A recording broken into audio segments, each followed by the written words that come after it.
Bom, vamos retornar ao segundo tempo da aula, da sexta aula da matéria de tipos de adicção. Tá funcionando aí a internet, gente? Parece que tá tudo paralisado. Aqui tá tudo paralisado. Ah, voltou. É porque eu tava usando a internet no meu telefone, aí parou tudo. Mas vamos lá. Tipos de adicções, segundo tempo do dia 29? 29 de janeiro, curso de terapeuta conselheiro de dependência química da turma de janeiro de 2024, sendo ministrado aqui no Comad, em Bugaçu. Bom, a gente falou um pouco sobre os tipos de adicções e o que é adicção. Vamos dar uma pulada aqui na matéria para ver se a gente dá uma...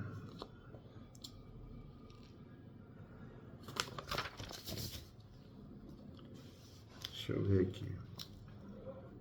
Bom, muito disso aqui a gente já falou. Ó, este adulto fragilizado, vulnerável, inseguro, não consegue tomar para si as rédeas da própria vida. Então, aquele negócio, a criança que não é tratada, que é criada com todo esse comportamento, se torna um adolescente inseguro, que acaba se colocando em situações vulneráveis, né, não consegue formar um caráter, ter um rumo, que se torna um adulto fragilizado, vulnerável, inseguro, que não consegue tomar para si as rédeas da própria vida. Fica refém sempre dos outros, de colo, de chamego e, de claro, de vícios. Então, simplificando, muitos adictos não é nada mais que homens, crianças num corpo de homens. Porque muitas vezes a gente cria uma tempestade num copo d'água simplesmente que a gente está querendo atenção. Igual quem? Não, igual criança. Porque a criança, quando quer a atenção dos pais, ela chora. Quando é pré-adolescente, ela faz bagunça. Tem um ditado. Quando ela é adolescente, ela apronta, faz coisas erradas na rua, entendeu? Para chamar atenção. E aí, quando a gente cresce sem essa atenção a vida inteira, quando a gente se torna adulto, a gente continua com esses comportamentos. É verdade. Porque é igual a situação que você quer ver. Ó, eu já vi muita gente pegar o telefone e ligar para a família e falar assim: se você não mandar dinheiro, eu vou embora. Mas o tratamento é para quem? A recuperação é de quem? A vida é de quem? O que a família tem que fazer as vontades do cara para o cara se tratar? Aí sabe o que acontece de pior? Pior do que o comportamento desse indivíduo é a família mandar. Porque reforça o comportamento infantil. Isso tudo é errado. E a família acha que está ajudando, mas está prejudicando. E aí, quando você vê na comunidade terapêutica, a gente vê que a gente está tratando um monte de criança. Aí, quando eu falo, peraí que a internet caiu feio aqui. Quando eu falo que, não estou entendendo porque que está reconectando aqui no volta. Quando eu falo que essas comunidades terapêuticas parecem mais uma creche do que uma comunidade terapêutica para tratamento de adultos com problemas com uma substância, as pessoas acham ruim, entendeu? Mas se você vê os comportamentos, velho... Cara, eu tinha uma comunidade que eu trabalhava, eles traziam a bandeja assim com os cafés. Os caras olhavam assim, ó, para ver a caneca que tinha mais. Aí lá vinham uns pães também, que é doado aqui lá em Santa Cruz. Tem uma fábrica lá que doa muito pão. Tipo assim, eles doam 1.500 pães. Toda quinta-feira sim, quinta-feira não. E aí a gente congela os pães, né? Pra, no dia que vai servir, só bota no forno, o pão dá para usar. E aí tinha os pães que vem menor, né? Que não fermenta bem, né? Fica pequeno, e os que vem grandão. Os caras brigam, o seu pão é maior que o meu.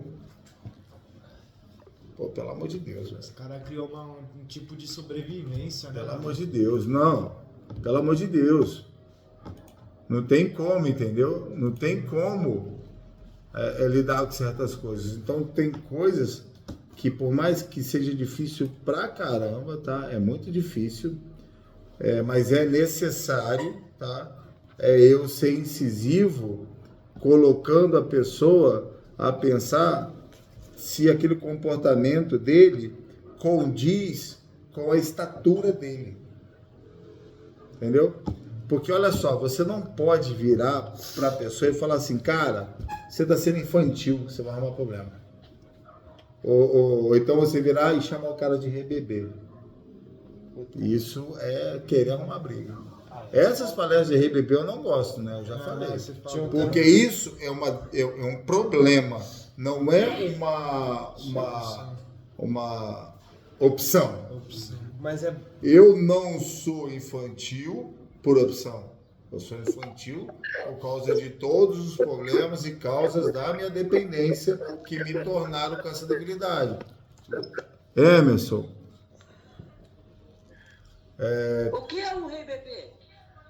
O RBB é uma palestra que a gente dá mostrando que um homem de estatura, né, de 30, 40 anos com atitudes de criança, né, querendo que a mãe mande as coisas para comer, querendo que a família mande tudo, querendo que todo mundo faça as vontades dele. Tipo assim, um homem com comportamentos infantis. É o RBB, entendeu? Que a gente chama. Tem uma palestra, eu posso até dar para vocês estudar, tem aí, tá?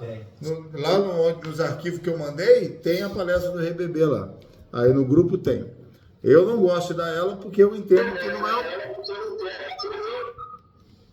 É como se fosse a situação rodando só em torno do... Sim, o RBB acha que o mundo gira em torno dele. tem as características... Thiago, também, né, fala aí, RBB, Thiago. né? Emerson, desliga seu microfone quando você não estiver falando, tá? Mestre, deixa eu te perguntar, não pode, por exemplo, quando é uma reunião com um grupo, por exemplo, está numa reunião que você está conduzindo com um grupo.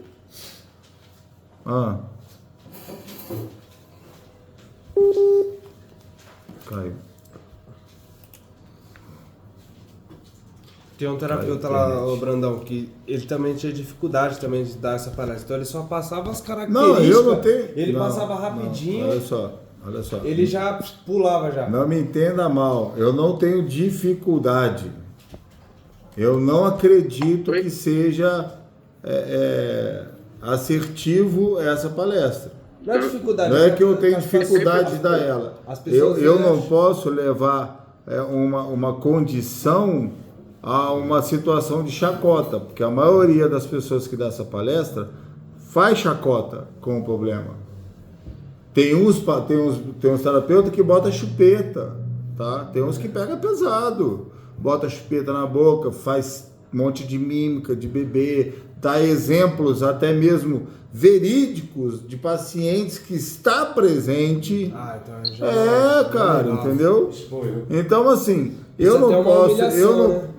não posso fazer de chacota uma condição. Eu não sou infantil porque eu quero ser, eu sou infantil por causa de todo o meu processo, tanto de vida, quanto de criação, de instrução e de drogadição, que atrapalhou ainda mais, e aí eu me tornei um homem infantil e eu nem sei disso.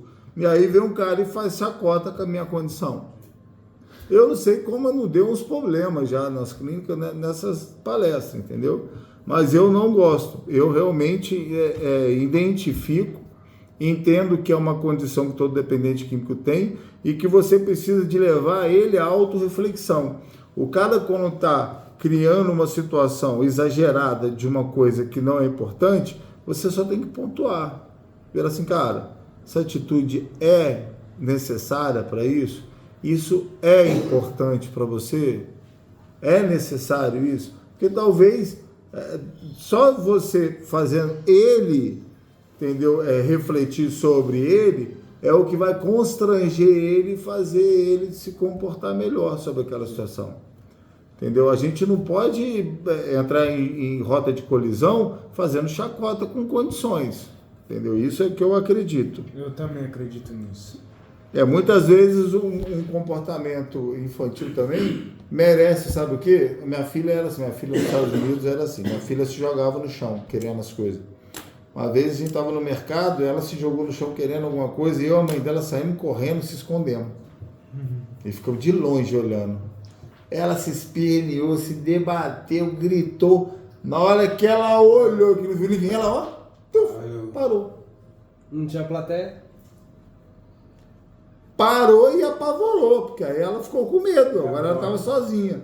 Aí já começou a chorar, a gente deixou ela passar pelas consequências. Aí eu chamei ela, ela já veio, já ficou do lado e já parou o show. A gente fez isso umas 2 vezes, ela nunca mais fez aquilo, porque ela sabia que aquilo não ia dar resultado. E sabe o que ia acontecer? Ela ia se sentir sozinha e perdida. Então, quando ela se jogava no chão, ela já se jogava, mas não fechava o olho. E a gente saía de perto. Aí ela parava e vinha. Nunca mais fez. Olha só, eu estava numa clínica, e a clínica lá, o escritório era do outro lado do campo. E aí tinha o posto, que não deixava ninguém passar para o escritório. Porém, tinha um campo. E aí tinha um PQ, que era paciente meu. Quando eu estava no escritório, ele tinha mania de fazer isso. Ele ganhava o campo correndo. E ele era um jovem. Ele era jovem, ninguém pegava ele, ninguém. E ele ganhava o campo. E aí saía todo mundo, fuga, fuga, fuga. E aí quando eu ouvi o fuga, eu sempre olhava na janela do escritório e via que era ele, mandava todo mundo deixar. Porque ele ia correndo pro escritório, ele nunca tentou fugir. Mas ele queria falar com você. Queria ir lá. Aí toda vez que ele fugia, que eu não estava lá, o diretor dava um pacote de biscoito para ele se acalmar e voltar. E aí o que ele aprendeu? Que se ele corresse, ele ganhava o biscoito. Aí um dia eu estava em casa de folga, eu tive que ligar na clínica e falar, pô, queridão, na moral, você está reforçando o comportamento errado do cara. Ele é esquizofrênico. Você está ensinando ele que se ele fizer isso, ele vai ganhar biscoito, ele vai fazer todo dia, toda hora. Para de dar o biscoito para ele, cara. Assim você... Aí eu expliquei todo o condicionamento de Skinner, né, que quando você reforça um comportamento, você está potencializando aquilo. Então, muitas vezes, a família, dando o que os pacientes querem, está reforçando que se eles ameaçarem, eles conseguem. É a mesma coisa na comunidade. Ah, se não me der que eu quero, eu vou embora. Pô, queridão, na moral, eu já não vou te dar porque eu não vivo de ameaça. Você quer ir embora? A parada é o seguinte, não tem papo de ir embora. Papo de transferência. Você não quer ficar aqui? Maravilha, tô ligando para sua família e tô te mandando para outra. Porque eu não vou ficar te agarrando, te arrastando, te mantendo aqui. Se a gente estivesse numa involuntária, não tem papo de dar e não dar. Se você não abaixar a voz, é gogó e remedinho para ficar neném. Porque isso reforça o comportamento, isso não deixa reforçar o comportamento de criança de querer chantagear as pessoas. Entendeu? De querer, ou faz o que eu quero, ou eu vou dar um show. O show é o quê? Querer ir embora. O show é querer bater em todo mundo. O show é diferente do da criança, mas não deixa de ser um show. E se você ceder às vontades, você só está potencializando e se tornando refém dele. Porque aí ele sabe que tudo que ele fala, igual o William. Ah, se não der, eu vou embora. Aí deixaram ele ligar. Aí, na outra hora, ele, você não deve embora. Eu já fui lá, chamei a atenção de todo mundo. Não vai fazer. Não vai fazer o que ele está pedindo. Porque eu não vou ficar refém de paciente. Se ele quer ir embora, pera aí que eu resolvo o problema dele. Já fui lá, eu saí da minha folga, fui lá, chamei o Ricardo, arruma as coisas. William, arruma as coisas, estou transferindo vocês dois agora. Os dois para a cidade de refúgio. Porque você não quer entregar o telefone que fez errado e você tá cheio de mãe aí, eu não vou ficar refém de você não, filhão. Na hora os dois parou. Na hora. O William se acalmou, ficou de boa, resolveu, foi embora e o Ricardo entregou o telefone. Sim. Eu não viro refém de paciente. Entendeu? Porque isso é uma atitude infantil. E se eu colaborar com o comportamento, se eu ceder às vontades deles, eles vão me fazer de refém. E eles vão piorar a cada vontade. Isso é ser pulso firme, né? Também pra exatamente, não. Ah, mas eu quero agora. Aí que eu não faço mesmo. Ah, eu quero agora, queridão. Segura no 40. O que é 40? Salmo 40, vai ler. Espera pacientemente no Senhor, porque isso é tratamento, filhão. As suas vontades não podem ser prioridade e não vai ser prioridade, porque eu estou trabalhando cheio de coisa para fazer e na hora que eu puder eu vou te ajudar. E você, como homem, tem que entender que a vida é assim. Nada é na hora que você quer. Nada. Então, olha só, como terapeuta, muitas vezes, cara, ó, eu faço muito isso, viu? Muitas vezes é até possível fazer aquilo na hora, mas você tem que avaliar bem para quem você está fazendo, para não se tornar refém dele. Muitas vezes você tem que falar, pode deixar que eu vou fazer, e deixar para fazer depois, para realmente a pessoa entender que você vai fazer quando puder, e se puder, mas eu não sou obrigado a fazer. Entendeu? A não ser se for emergência hospitalar, que é a única coisa que eu preciso de ser uma emergência. Agora, fora isso, entendeu? Nada é importante. Existem 5 coisas que a gente precisa para viver, e eu nunca lembro das 5. Mas 4 delas é comer, beber, dormir e respirar. Tem mais uma, que eu não lembro. Nada aqui envolve cigarro, nada envolve um monte de coisa. Então, filho, eu não sou obrigado. Eu sou obrigado a te manter vivo e saudável. Qualquer coisa fala disso não é obrigação. Não é respeito, não? Oi? Não. Não, é algo biológico. Eu nunca lembro a quinta. Né? Não. Eu nunca lembro a quinta. Eu só lembro de 4. Vou botar na internet para ver se eu consigo achar. Vamos lá. Vamos lá que a gente não vai terminar essa matéria hoje não, gente. Bem que não vai mesmo. Bom, onde está o sujeito nas adicções? Peraí, deixa eu só ler essa mensagem aqui. Ó.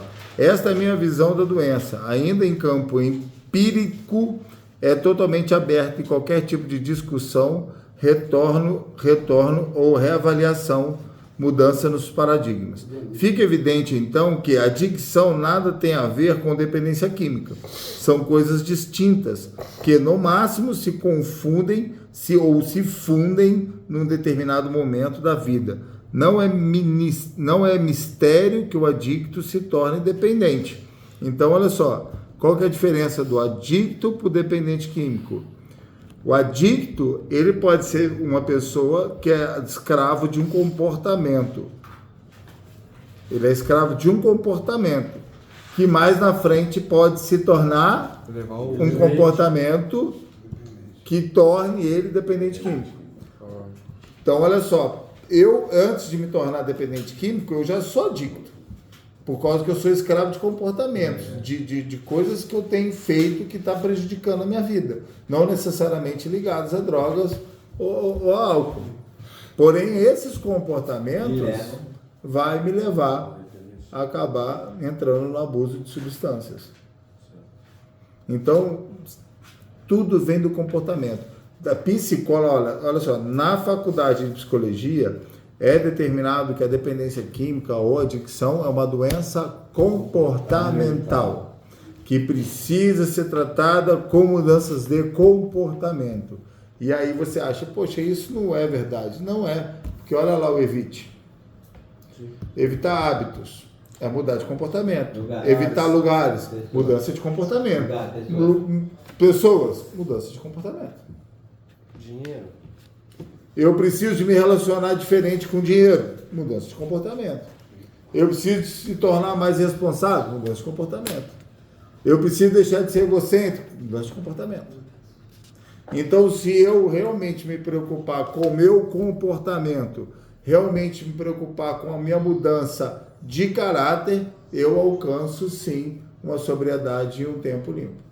Agora, se não houver essa mudança, entendeu? Continua a mesma coisa. É o que eu falo muito.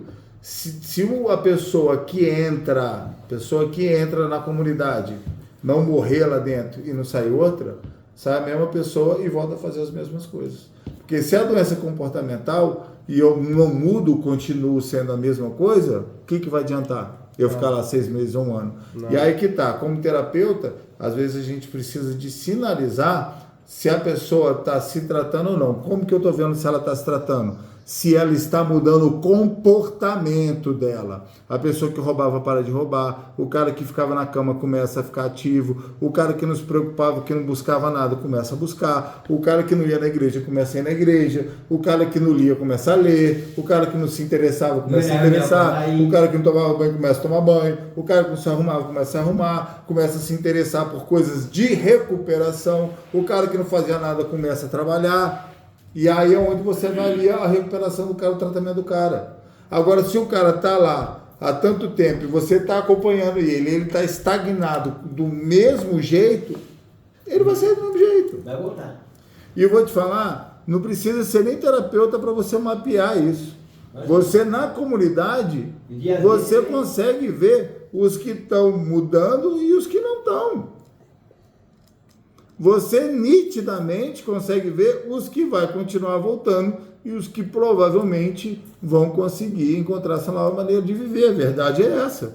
Porque se a doença é comportamental e eu preciso mudar meu comportamento para encontrar uma nova maneira de viver, e não... Olha, é o sinônimo de insanidade. Se eu cometo os mesmos erros esperando resultados diferentes... E aí? Eu continuo insano. Se tudo que eu sei que eu faço, eu não mudo, eu continuo sendo a mesma pessoa, continuando do mesmo jeito. Então, infelizmente, cara, ou você muda, ou você continua a mesma pessoa. Entendeu? E isso é muito real sobre doença de comportamento. Onde está o sujeito nas adicções? O uso do termo adicção é muito amplo.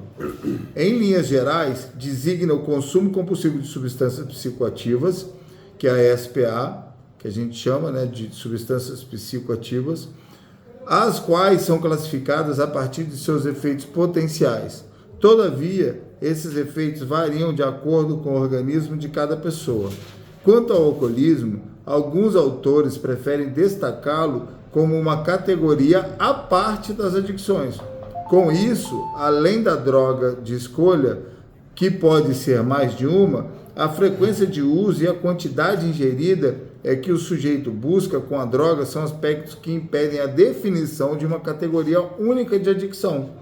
A diversidade de substâncias existentes a forma de uso demonstra que não é apenas o uso da droga, considerado isoladamente, que determina as adicções, mas a função que ela ocupa para cada sujeito.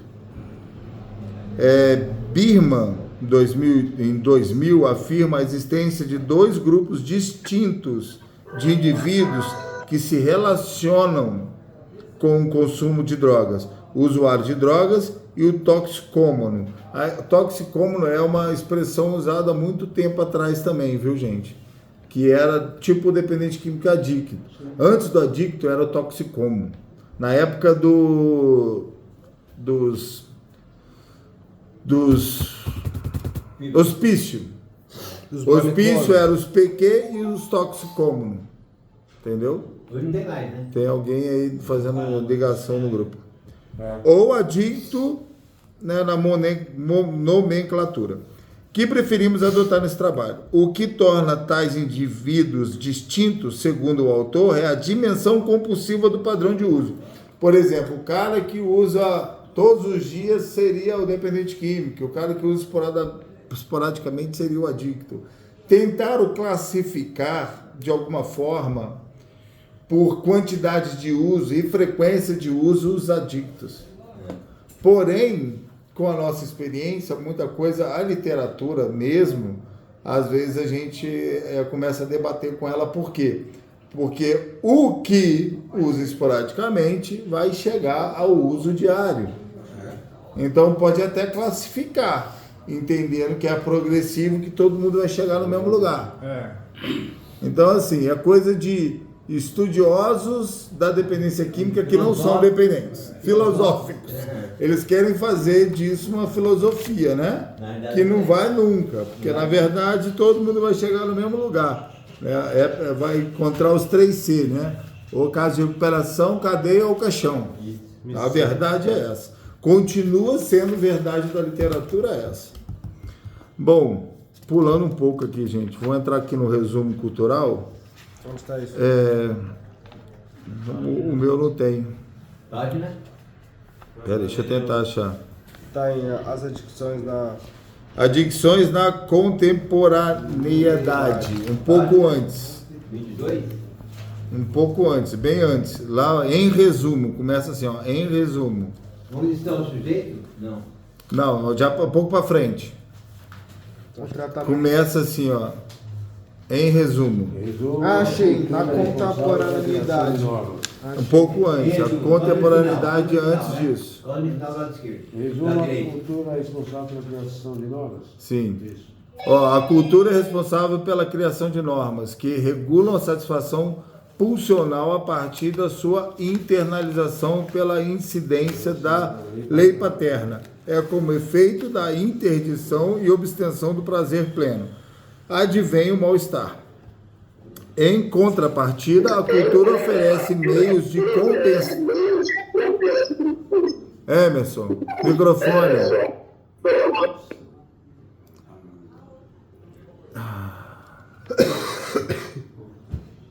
Meio de compensar a privação Peraí. do prazer. Por meio de... E com o efeito da interdição e obstenção do prazer pleno, advém o mal-estar. Em contrapartida, a cultura oferece meios de compensar a privação do prazer, por meio dos benefícios propiciados pelos avanços científicos e tecnológicos. Isso é bobagem científica. Não existe nenhuma compensação perto da compensação que eu tenho com o uso de substâncias.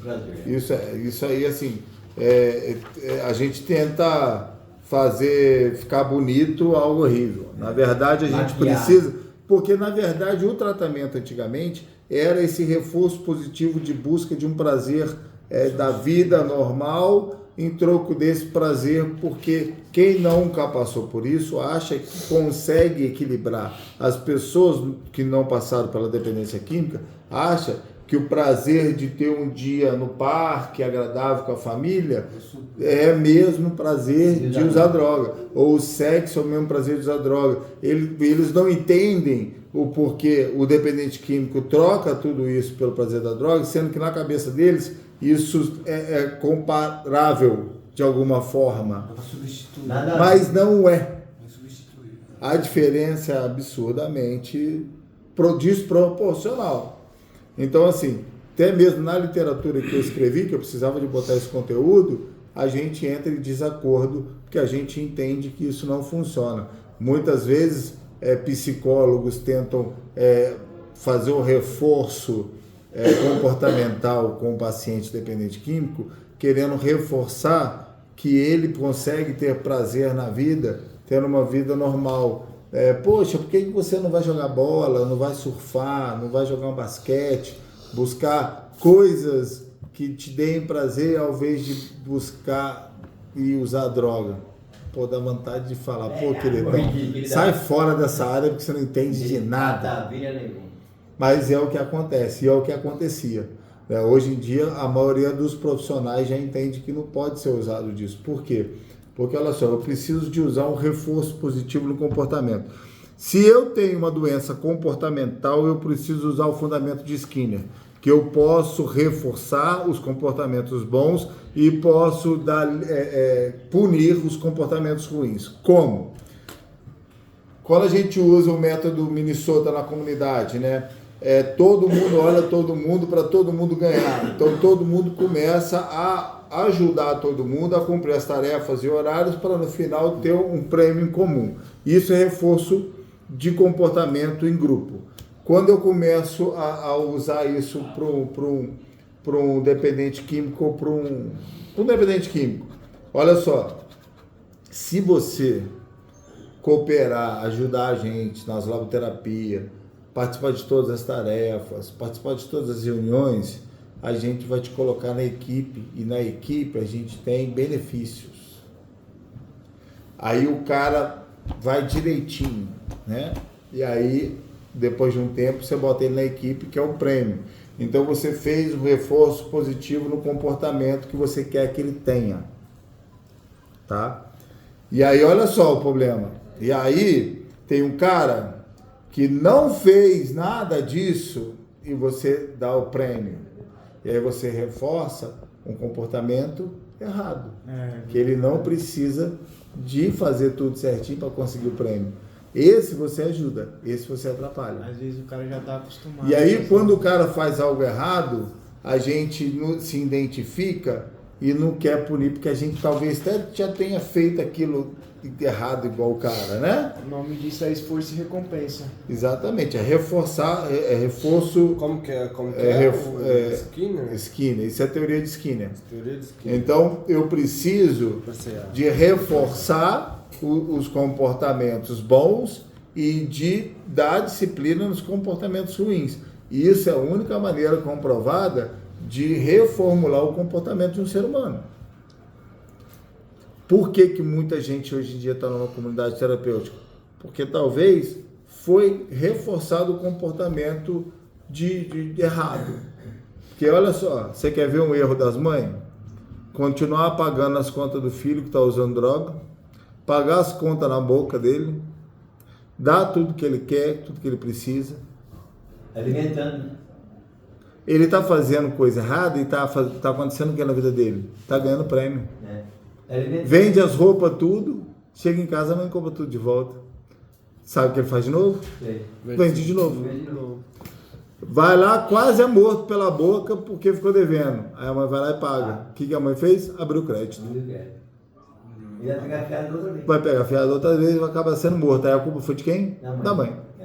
Porque talvez na primeira vez ele teria tomado só um pau. Mas aí, como ele criou crédito, a dívida pode ter extrapolado porque ele gerou um crédito. Então, assim, nem sempre ajudar é ajudar. Muitas vezes eu quero ajudar e eu vou acabar atrapalhando. Muitas vezes eu preciso de deixar as consequências de cada um chegar até ele. Por exemplo, tinha um amigo meu que tinha uma ONG que os pacientes da minha clínica, depois de 3 meses, podiam sair da clínica e ir para lá, igual a República. Sim, certo. Mas era depois de 3 meses. E aí ele me ligava, ó, fulano tá aqui. Ah, não, terminou o tratamento e tal, pode ajudar ele. Então tá, aí ele virava pro cara e falava assim, volta amanhã, que aí a gente conversa. Ele nunca deixava entrar no mesmo dia. Você tinha que ir lá 2 vezes para mostrar para ele que você realmente queria. Miserável, viu? Todo mundo ficava com raiva dele disso, mas era terapêutico isso. Porque quem vai 2 vezes no mesmo lugar é porque realmente quer. E aí quando você entrava lá, era igual na República, tinha que avisar quando saía, quando voltava, podia sair para trabalhar e tal, mas tinha horário, se bebesse, usasse droga, era expulso. Aí um dia chegou um cara alcoolizado, no final do dia, né, já de noite, e aí foram avisar ele. Aí ele chamou o cara, viu que o cara estava alcoolizado, drogado, sei lá, virou pro cara e falou assim, queridão, você sabe das normas, das regras, nesse momento nós vamos interromper nosso relacionamento, né? Porque você cometeu um erro e você precisa de ir embora. Pode juntar suas coisas e ir embora, calmamente. Aí o menino virou para ele e falou assim, mas senhor Roberto, tá chovendo. Aí ele, sorrindo, falou assim, espero que esfrie. Sabe por quê? Consequência. Quanto maior, melhor, para você nunca mais errar de novo. Porque enquanto não houver consequência, não há mudança.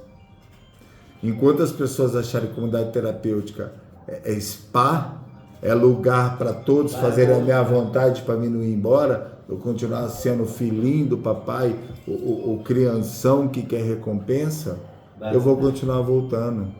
E vou te falar, as comunidades terapêuticas estão tudo enchendo por causa disso. Porque as pessoas não conseguem entender a importância de tomarem conta do seu próprio umbigo, amadurecer, puxar a responsabilidade, mudar o comportamento e seguir a vida delas. Aí depois quer culpar a gente que trabalha em comunidade pelos próprios erros. Mas sinceramente está voltando porque quer. Está voltando porque até agora não entendeu o mistério da dependência química, não mudou. Se é comportamental, eu preciso de mudar. E se eu não mudar, eu vou continuar voltando. Simples assim. É o significado da insanidade, é continuar cometendo os mesmos erros. Entendeu? Então, como que o terapeuta analisa uma possível alta? Através do comportamento. E primeiro, não é o que eles falam.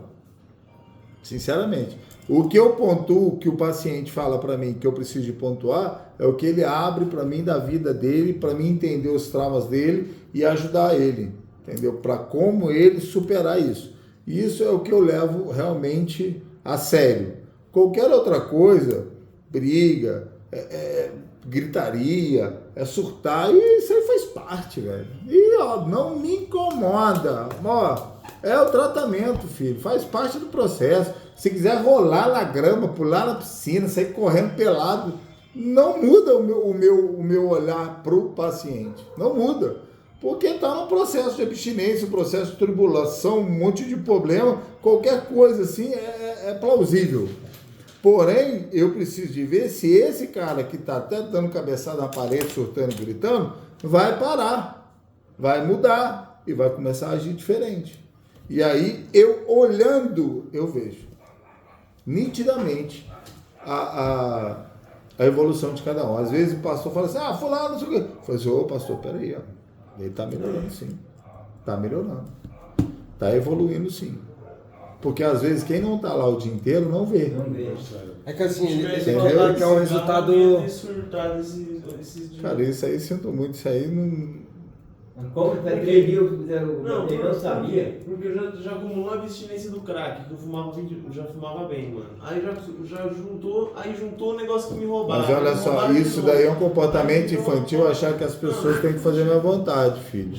Entendeu? Olha só, eu tenho que ter responsabilidade, principalmente, não vamos entrar no detalhe, a gente vai falar isso depois do curso, mas a responsabilidade daqui não tem nada a ver com comunidade, tá? Vocês não podem trazer o problema de lá para cá. Porque se quiser trazer, por favor, não venha. Por favor, não tem nada a ver uma coisa com a outra. Porque não vão prejudicar o meu trabalho aqui, entendeu? Tendo certos comportamentos. Mas olha só, vamos continuar aqui, porque já vai dar 2 aulas.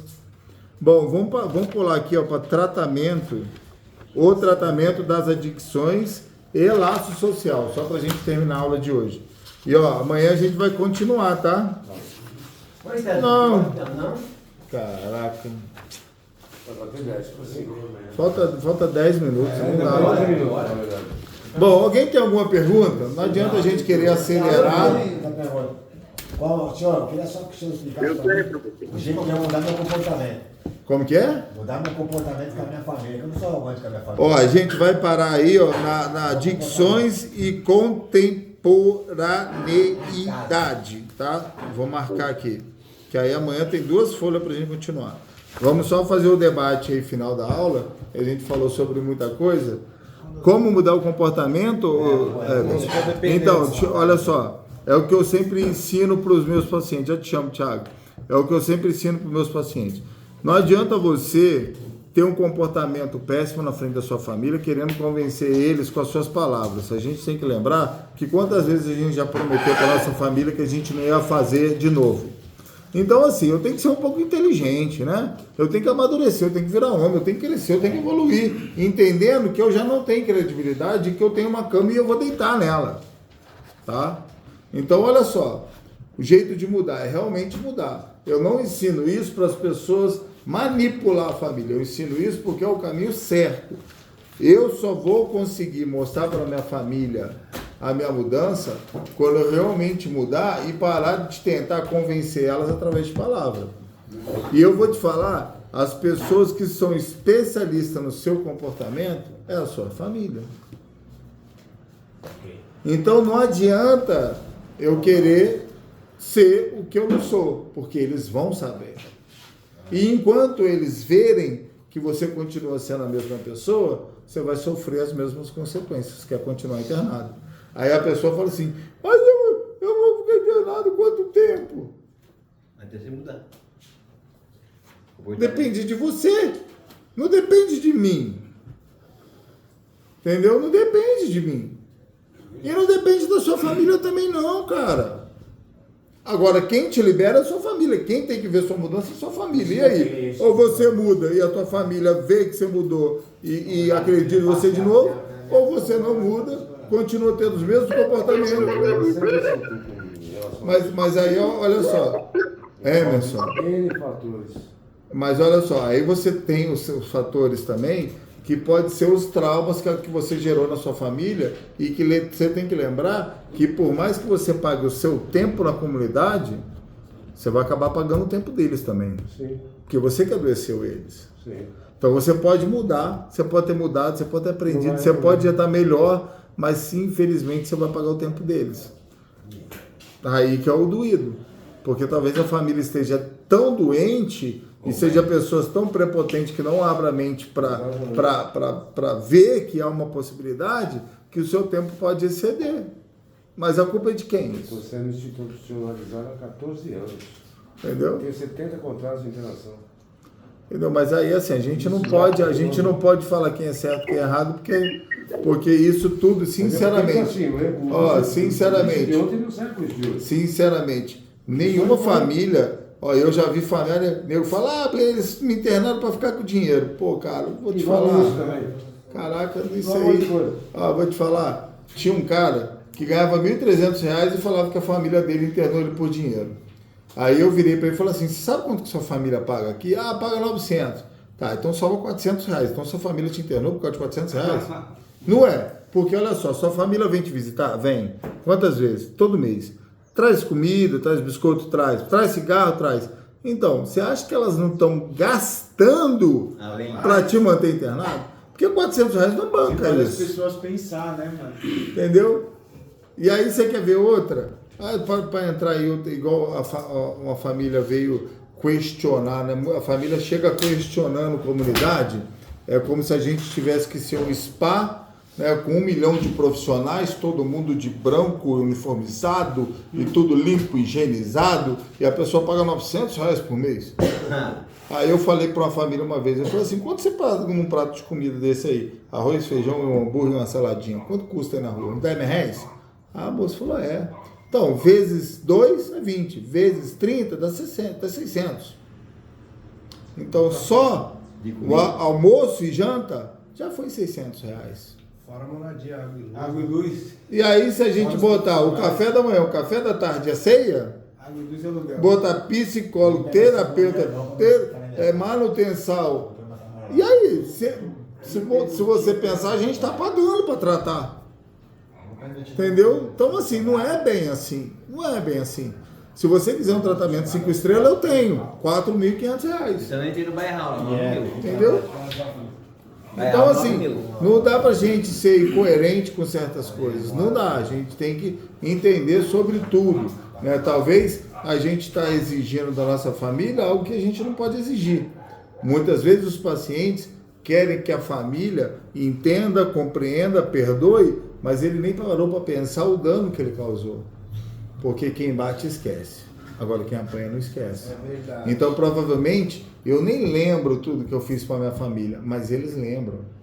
E eu vou te falar, tem pessoas que pode ter sofrido muito mais do que você imagina, porque tem pessoas que você pode ter feito algo que você não considera tão grave, mas para elas foram inenarráveis de tão dolorido. Mas aí você não consegue entender por que aquela pessoa não te perdoa. Porque ainda você não percebeu que uma atitude sua pode ter sido catastrófica na vida dela. Porém, quem bate não sente. Só quem apanha. E aí é onde que às vezes a gente realmente está pagando pelo que a gente merece. Mas eu nem fiz tanto. Mas você não sabe como que a pessoa que foi afetada sentiu. E aí, cara, vira esse bolo de tempo. E aí, o que eu preciso fazer? Eu fico reclamando do tempo de como me tratam, ou eu começo a mostrar a minha diferença, o meu comportamento contrário, a minha até mesmo a minha predisposição de pedir perdão, de mudar, de mostrar amável, de parar de questionar, de parar de brigar, parar de debater. Isso tudo faz diferença. Mas não, eu passo 6 meses de tratamento debatendo, exigindo, criticando, brigando, mostrando que eu sou o mesmo e espero que todo mundo me aceite e me perdoe quando eu saio a mesma pessoa que entrou. Não dá. E se a gente não for honesto para virar para o dependente químico, para o paciente e falar isso para eles, a gente não vai estar ajudando. Porque se a gente ficar dando tapinha nas costas e falando que é isso mesmo, entendeu? Todo mundo tá errado mesmo, é isso aí mesmo, tem que brigar, tem que xingar, tem que reclamar, cara, você vai ficar com os pacientes pro resto da vida. É o que muitos fazem, tá? Porque tem terapeuta que é dono da clínica, que é sócio, e aí ele não quer que ninguém vá embora. Eu, sinceramente, nem quando eu era dono eu fazia isso. Porque o meu maior chamado é tratar, curar e enviar. Tchau, obrigado, vai embora e não volte mais. Entendeu? Não quero ver mais ninguém internado. Então, por isso que eu jogo tão limpo. Só que a verdade dói. Tiago, o que você ia falar, Tiago, para a gente terminar? Você praticamente respondeu a pergunta, né, professor? Eu não sei se você pode partilhar uma coisa com os companheiros que eu saí da internação há pouco tempo. Eu nem lembrava que eu tinha feito. Mas eu tinha tomado, né, minha droga de preferência é o álcool. E eu tinha tomado e eu misturava muito com remédio, né, com determinado remédio. E eu nem lembrava, minha mãe falou, teve um dia que eu tive medo de você. Que você estava com a garrafa de cerveja na mão e ela falou, você sempre mentia para mim, me dava um jeito, me manipulava, saía de casa e ia comprar mais. Mas nesse dia, quando eu meti a mão na sua mão, você falou, larga. E eu fiquei com medo do seu olhar. Só aquilo ali me arrebentou. Exatamente. Me derrubou só de eu pensar da possibilidade de eu agredir minha mãe. Pedir perdão a ela. Exatamente. E assim, foi uma coisa que eu trouxe como uma ferramenta para que eu nunca mais volte ao uso. Eu pedi para ela até gravar um áudio, né, no WhatsApp para isso, porque seria uma coisa que eu não sei nem se eu suportaria. Então, assim... É exatamente isso que você falou. Muitas vezes eu faço coisas que eu nem imagino a gravidade do trauma ou da dor que eu causei no outro. E depois eu não entendo por que o outro não me perdoa se eu estou tão bem. Infelizmente não é assim que funciona.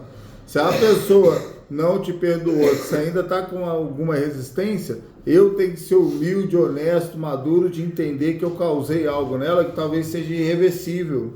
E que eu tenho que ter paciência, eu tenho que saber lidar, eu tenho que ser suscetível até as palavras duras que ela pode me falar, porque eu causei isso. Então, assim, eu sou responsável. E, sinceramente, para encerrar, uma coisa que é tão verdade como Deus é a lei do retorno. Então, olha só, tudo que a gente está sofrendo... Consequência dos meus atos. É consequência dos meus atos. E quando a gente assumir isso verdadeiramente, a gente vai se tornar homem e vamos assumir nossas consequências. Não que a vida vai melhorar, não que os outros vão me perdoar, mas pelo menos eu vou estar puxando a responsabilidade para mim, vou estar agindo, lidando com as minhas consequências como homem. Entendeu? Deixando de ser meninos. E aí, cara, esperando que tudo mude um dia. Aí é esperança, né?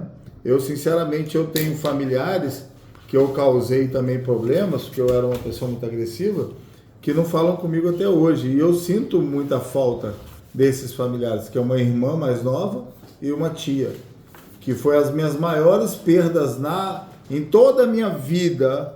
A minha maior perda, tá, foi elas. Tem mais de 10 anos. Elas não falam comigo. E aí, como lidar com a situação? E eu não fiz nada, tipo assim, não foi coisas graves, não foi. A minha irmã mais nova, eu roubei o computador dela, um laptop desse, que a minha mãe deu outro para ela na mesma semana. Mas eu era o irmão preferido, o irmão que ela amava. E fiz algo que doeu tanto dela, ao ponto dela nunca mais me perdoar. Não foi o computador, foi o ato de eu subtrair algo dela. Eu magoei ela numa profundidade tão grande de eu fazer isso com ela, que ela nunca me perdoou. E ela não fala comigo e nem com meus filhos. Olha o tamanho da raiva. A minha tia, que era minha mãe, que era a pessoa, né, depois da mãe que eu mais me amava e que eu amava, eu bêbado, estava passando, o genro dela, que na época era namorado da minha prima, virou para mim e falou assim, tem que ir embora mesmo, você tá bêbado. Ele estava certo. Mas eu, prepotente, ignorante, virei, dei um soco na cara dele, joguei ele longe, ele caiu com a boca ensanguentada. Todo mundo separou, eu fiquei nervoso, peguei um carrinho de carga desse estacionamento, soquei o carrinho no chão, nas paredes, quebrei tudo. Depois, na hora que eu tava indo embora, eu surtei de novo, porque tinha sangue dele no meu rosto, e eu achei que era meu. Cara, subi, fui na porta da minha tia, querendo entrar para pegar ele de novo. Fiz uma vergonha na minha tia tão grande, que ela nunca mais olhou na minha cara. Já pedi perdão, entendeu? Eu fiz a minha parte, já. Já fiz a minha parte, tanto para uma, tanto com a outra. Mas elas não aceitaram. E aí? Amém. Eu vou ficar sofrendo pro resto da vida? Acho que não. Eu vou ficar tendo comportamento infantil pro resto da vida? As coisas são como são. Eu fiz e hoje em dia eu sofro as consequências dos meus atos. E é assim que é a vida, queridão. Entendeu? As coisas que eu perdi talvez eu nunca mais recupere. E aí? Só por isso eu vou continuar sofrendo? Só por isso a minha vida acabou? Só por isso eu não vou crescer, não vou amadurecer e não vou ter coisas até melhores?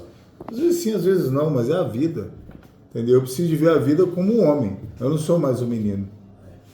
Beleza? Beleza. Tamo junto, galera? Valeu, pessoal. Vou sair correndo aqui, tá? Porque deu 5 horas e tem um horário aqui. Valeu, qualquer coisa manda mensagem aí.